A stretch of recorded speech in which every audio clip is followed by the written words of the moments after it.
Hello, and welcome to episode number 1 of Listen, titled Take 1, Has Henry Cavill Ruined All Men for Me? I'm your favorite host, Rupal Goyle, but you can call me Roops. This is a show where I give hot takes and social commentary on topics I really have no business giving hot takes about, but I do it anyway. I started this mainly as a fun creative outlet where I can explore topics of interest ranging from education, learning processes, to mental health and self-care, talking to professors, students, faculty.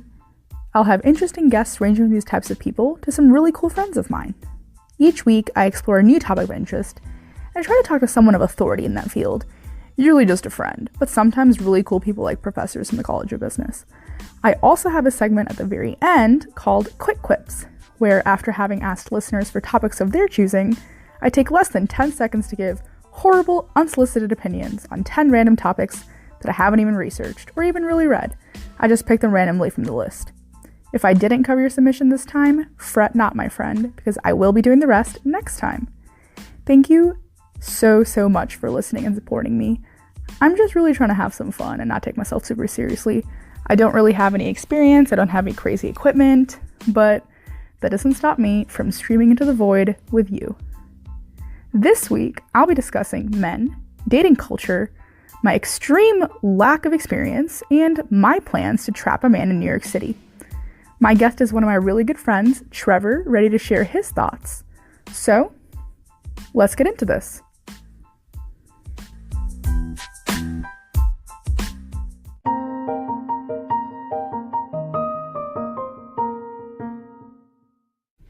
Today I really wanted to focus on a topic that really hits home for me. It's kind of painful to think about because I have none of this in my life.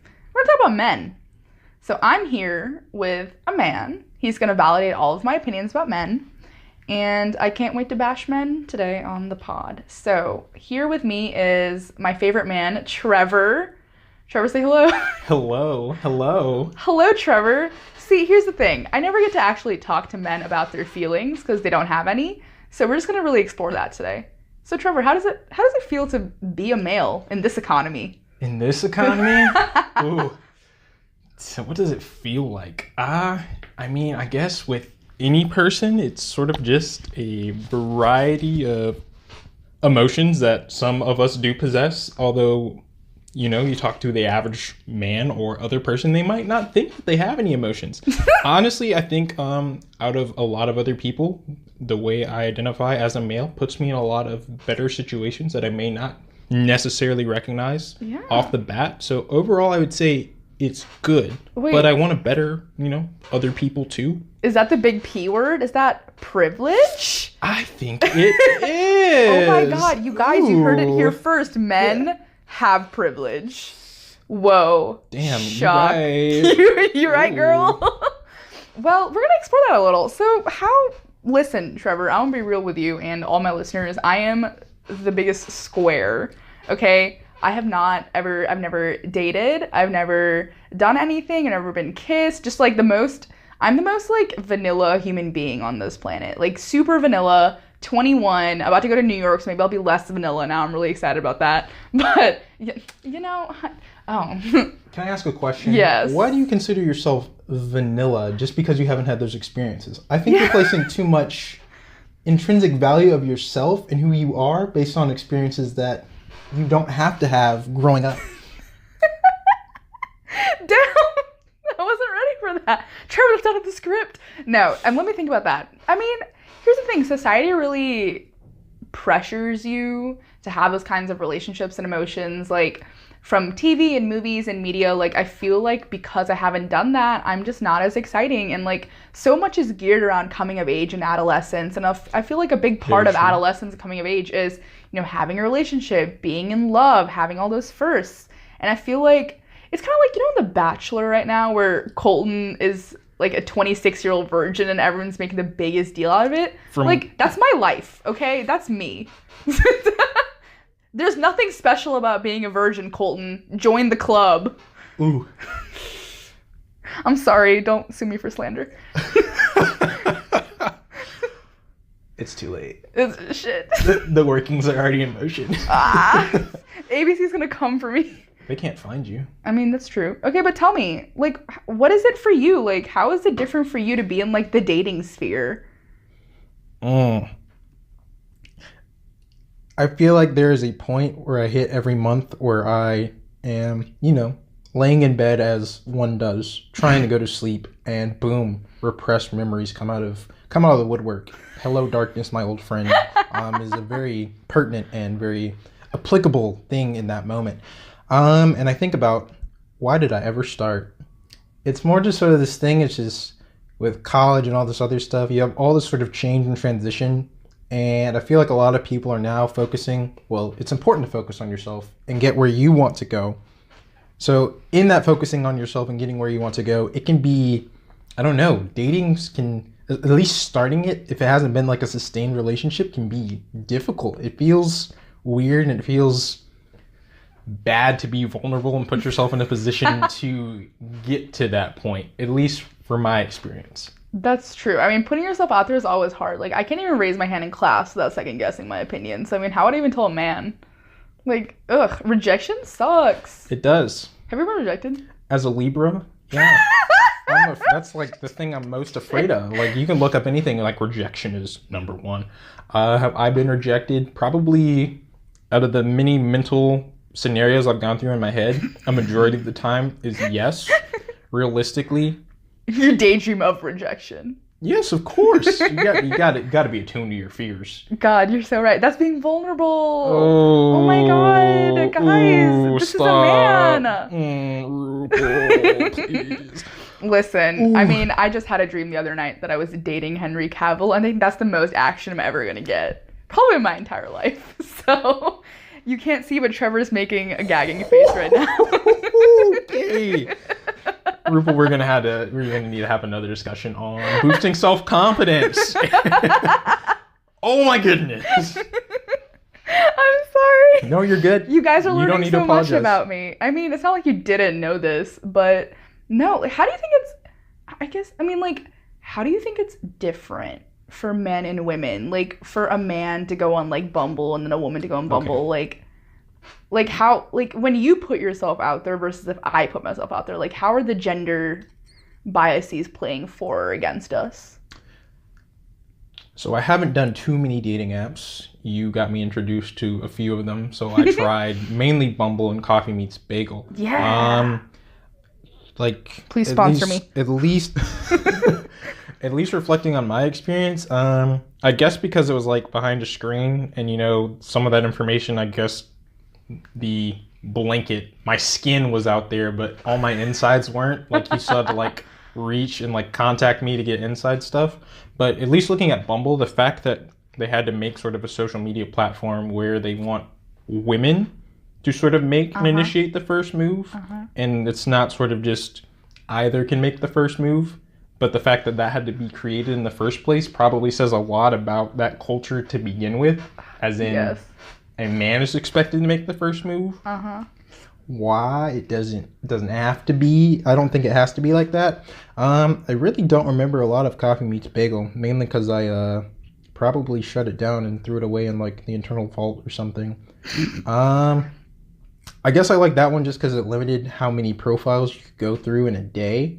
So it really made you think about the person you were looking at profile-wise and really making you consider, do I just immediately say yes or no, or do I look at, hopefully I'm looking past their just external features and trying to get to know them better, because you can really make some more complex bios there and really like flush that out.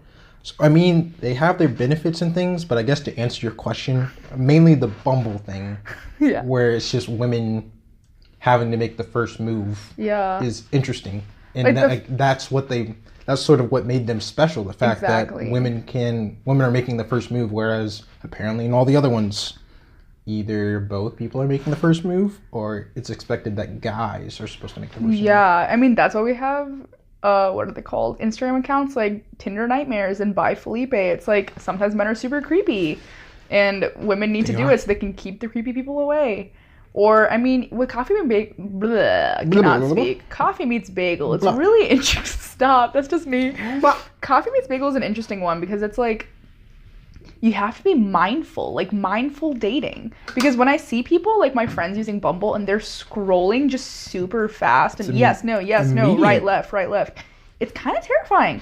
And I kind of feel for the guys that, like, I give them 3 milliseconds of a look, and I'm like, no. And they're like, damn, you really just rejected him. I was like, no. It's like, would I do that in real life to someone? Like, I look at somebody and their face repulses me instantly.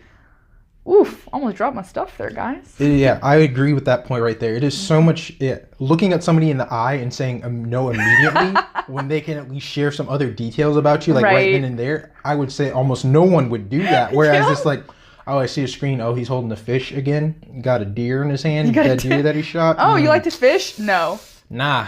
Oh my God, this man's Caucasian? Pass. Ooh. Oof.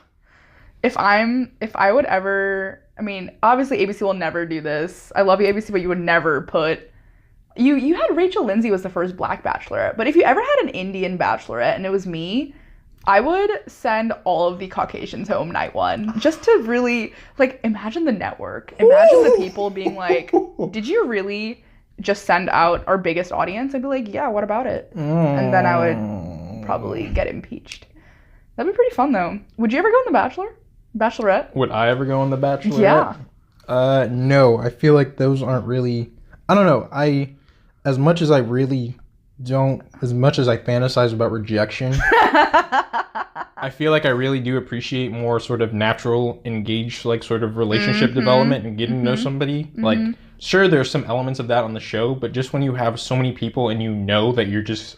It almost just feels like you're cycling through however many things, and then you pick whatever It's like, so that weird. Is it. That's just so strange. Right? It's like week 6, they're like, I'm in love with you, Colton. And I'm like, get out of here. Go eat your cereal. Go home. It's like, apparently so are all the other people who are still on the show. A pool of 30 women. You're competing with 30 that women. Is, I just, I don't know. It's fascinating. Like, I think about that all the time. Like, I'm just so, like, naive and so gullible. Like, dating culture on apps especially just, like, freaks me out. All my friends are like, you should get a Bumble, you should do it, like, you're not gonna find anyone, you're gonna be alone forever. I mean, they don't say that, I say that, but okay, like, now that I've hit the big 2-1, the grandparents are like, hey, you got a man? I'm like, guys, I'm about to graduate college, I don't have time. Well, I don't know. You know, my mom told me. I was like, your mom. My mom did that too. Well, here's the thing. Mom, if you're listening, stop. I mean, here's the thing. She told me, she was like, New York is full of horrible men. That's not true, New Yorkers. If you're listening, I'm out here for you. She also said, men are all cheaters. I was like, okay, men. I'm here for you too. None of y'all would ever do that to me. But she said that. I was thinking, I was like, oh my God, what if I never find love? What if I'm just alone forever? I think about this a lot. Well, I mean, I guess in the meantime, I have those dreams about Henry Cavill. And then another one, pretty much the night after, was Jude Law. So it was just really a great weekend. It was a good time. This was after your 21st, I assume? Like, no, before. The party, before. Before my 21st Fantasizing. Birthday. Before my bender? No. Perfect birthday gift for Rupal. Oof, just send me... Henry Cavill, you out there listening. Henry, if you're listening. You know where to find her. Henry, I am a DC fan. I love Superman. Yes. There's so many things I could say, but this is not the explicit podcast. Like, this is a family-friendly version. Like, is this a Christian podcast? This is a good Christian podcast. Okay. Okay, well, do you have any parting words to share with men, Trevor, before I kick you off? Ooh, fellas, please be vulnerable. Fellas, when people say that they are sexually assaulted, stop acting like you're CIA agents and trying to figure out everything that happened in that night, that you know all the information. How about you just believe somebody for the first time and then help them through the process? That'd be cool. Also, stop getting so anal when somebody says something and acting like it's you. You're probably part of the problem, you just don't recognize it. And if it's not targeted at you, you don't need to say anything or get your panties in a wad. So, yeah, that's it. Trevor really just slammed all of you. I'm so proud of you, Trevor. Thanks so much. This was so... God, that's what I sound like. Thanks for coming. I really enjoyed talking to another male because I never get to talk to men. Lies. Trevor, I'm not pulling. You don't have the pull. I don't have the pull. What do you mean you don't have the pull? I'm not pulling any men. you're literally on a magnet. How do you not have pool? You're so right. Maybe when I go to New York again, it'll be better. It'll be so many people. Any New York investment bankers, I'm watching you. I'll just sit outside of Goldman Sachs. You thought I was lying. JP Morgan, we out here. I know you're gonna have like just a week worth of photos. A week of you just outside of Goldman Sachs. My new Day Snapchat 2. Okay, I saw a fine damsel over there. Okay, I'm gonna go pursue, and I'm gonna let you guys know how it goes. This is my new series. It's coming soon. It's me stalking men in the wilderness. That is Wall Street. Stalking is bad. Stalking is bad. Don't slew me for Don't sue me for slander. Oof, my English is so bad, guys. I'm sorry. I'm an immigrant. It's just really hard. Trevor, I'm so happy you were on here. Guys, if this is any indication of how the rest of this is gonna go, you're in for a treat. Woo! This was a whole 14 minutes of me giggling and Trevor being like, men suck. Ugh. Next week, you can expect things like professors, education, mental health, etc. But for now, we're just gonna have to stick with bashing men. On a serious note, though, like Trevor said, being vulnerable, listening to your emotions, believing women, crying every once in a while, please cry. All of these are really important things to do, and I feel like once we all start exploring all of that and talking to each other and being a little bit more open, we can really change the way society functions and just start breaking down those barriers and gender roles that constrain us and confine us. But that's all we got with Trevor. Thanks for listening. We're not done yet. You still got some quick quips after this, but that will be right after my interlude music. Cue the music.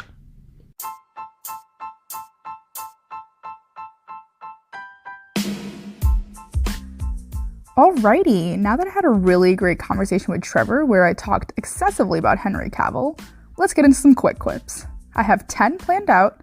By planned, I mean I don't really know what they are, and I'm just going to give you some opinions. So let's start. The first one, when Starbucks fills half the cup with whipped cream.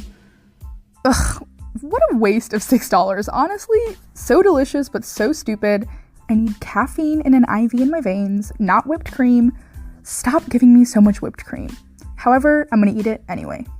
2, people blowing their nose loudly in public. Ugh. I know that you have to do it, but please go be sick somewhere else. 3, turtles. Strong on the outside and squishy on the inside, like me. Also super slow, which I can relate to. I'm like a sloth. 4, celery. If it takes me more energy to eat something than enjoy it, I don't want it. I don't care if it's healthy. I don't care if it's good for you. It tastes like water, and I can just drink water instead. 5, pineapple on pizza. No, not for me. Some people might really like it. I know there's some heathens out there that enjoy it. I understand. There are some moods where I'm like, oh, I really do want some pineapple on pizza. Then I eat it and remember exactly why I didn't like it. Next, is it pronounced GIF or GIF? I know there's a real pronunciation out there, but I just use the two interchangeably. Or if I know you like one, I'll use the other to make you mad. Next topic, gene editing. Ooh, super cool, really important for science. I know there's really cool scientific discoveries because of gene editing. It just sounds like something out of the Twilight Zone. It's kind of whack. But I respect scientists and I respect, doing super cool things like helping crops, disease, curing things. But just the name gene editing is just super ominous. But it's super cool. Sea cucumbers versus cucumber the food. Sea cucumbers look gross and cucumbers taste like water, but that's been in the plastic bottle in the sun for days. So I hate both. Next up is Missouri, the state, aka Misery. I'm from Missouri. If you guys didn't know, I'm from St. Louis. I grew up in St. Louis. It's the flyover state no one asked for. No diversity. Pretty much a hellhole. But I'm like 4 people there. 4 of my friends. I don't really keep in touch with a lot of people from high school except maybe 3 or 4 people. But I will always adore my incredible high school teachers I had there. My English and Spanish teachers really pushed me to succeed and thrive. And so I really respect them. And they also have me on Facebook. So they like me. And the last one, children. The last child I met said I looked like Shrek, so children are dead to me. Thanks and goodbye. Well, that's all the quick quips we have for today. I was actually sent in 30 of these, but I didn't think you guys wanted to hear me give opinions on 30 different things, so I decided to just do 10 for now. Well, with that, thank you so much for joining us this week on Listen. Be sure to visit my Twitter page, my Instagram, or my Facebook, all with the @ListenWithRoops. So Listen with Roops is the user for all of those. While you're at it, if you did find any semblance of value in this, or even laughed once, snorted, giggled, chortled, I do crave validation. I thrive on it. I really need it. So just comment, rate, subscribe. Let me know if it sucked. Let me know if it was great. I just love that kind of stuff. I really live on it. And if you could just, if you wanted to, you don't have to, but if you did tell a friend about it, if you're like, oh my god, Rupal is so funny, please listen to her show, that would just be a really big ego boost. Like, that would just do it for me, Also, if you're a fan of The Bachelor or The Bachelorette, I'm posting these little weird mini episodes with each big episode. So, like with this take, it's going to be take 1.5, The Bachelor Banter, where I talk to my good friend Lauren Evans about the most recent Bachelor episode. This episode will drop alongside my normal episodes every week, and it's just going to be me being mean about the episode, criticizing everyone, and making fun of it. Thank you so much again for listening. It brings me so much joy that people are really out here listening to all the dumb things I have to say. But it really just makes me really happy. I just love having support of friends and people like you. So thank you for being a listener, and have a wonderful week.